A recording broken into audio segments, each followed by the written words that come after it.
போன வீடியோவில் சொன்ன மாதிரி 4:45 வரைக்கும் வெயிட் பண்ணிகிட்டு இருந்தோம். 4:45க்கு கரெக்டாக கேட்டை ஓப்பன் பண்ணிட்டாங்க. மேல் மூச்சு கீழ் மூச்சு வாங்கி ஒரு வழியாக பழனிமலை உச்சிக்கு ஒரு 20 நிமிஷத்தில் போய் சேர்த்துட்டோம். மேலே வந்து பார்த்ததும் 10 ரூபா டிக்கெட்டில் கூட்டமே இல்லாமல் இருந்தது. நானும் ஃப்ரெண்டும் ஆளுக்கு ஒரு டிக்கெட்டை எடுத்துக்கிட்டு க்யூவில் போய் நிற்க ஆரம்பிச்சிட்டோம். அங்கே உள்ளே போனால் அரை மணி நேரத்துக்கு மேலே அங்கேயே கேட்டு போட்டு அடைச்சிட்டாங்க. அதுக்கப்புறம் 6 மணிக்கு பக்கமாக கரெக்டாக கேட்டை ஓப்பன் பண்ணி விட்டாங்க. ஒரு வழியாக முருகனை பார்த்தாச்சு. முருகனை பார்த்துட்டு அப்படியே வெளியே வந்தோம். காலையில் முருகனை பார்த்துட்டு வர ஃபஸ்ட்டு தரிசனத்துக்கு வந்து முருகன் மேலே நைட்டு பூசின சந்தனம் தருவாங்கன்னு சொன்னாங்க. எல்லோரும் க்யூவாக நின்றுட்டு இருந்தாங்க. நாங்களும் அங்கே போய் சந்தனத்தை வாங்கி கொஞ்சம் சாப்பிட்டு திரும்ப போகரை பார்க்க கிளம்பியாச்சு. போகரை பார்த்துட்டு வெளியே வந்ததும் பழனியோட வரலாறை ஒரு கல்வெட்டில் எழுதி வச்சுருந்தாங்க.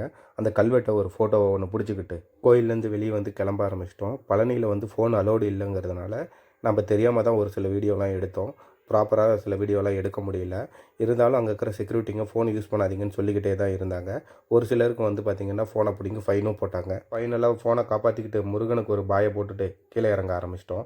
கீழே இறங்கினா ஒரே கூட்டமாக என்னடான்னு எட்டி பார்த்தா மயில் தோகையை விரித்து ஆடிட்டு இருந்துச்சு. அதை நம்மளுங்க எல்லாமே சாமியாக கும்பிட்டுட்டு இருந்தாங்க. நம்மளும் கொஞ்சம் நேரம் வேடிக்கை பார்த்துட்டு பழனி விட்டு கிளம்பலான்னு இறங்கணும். அப்போ திடீர்னு ஒரு குரல், என்னடான்னு பார்த்தா நம்ம கணக்கம்பட்டி சத்குரு, எங்கடா கிளம்பிட்டா என்னை வந்து பார்த்துட்டு போடான்னு சொல்லிட்டாரு. உடனே அவர் பார்க்க நம்ம கிளம்பிட்டோம்.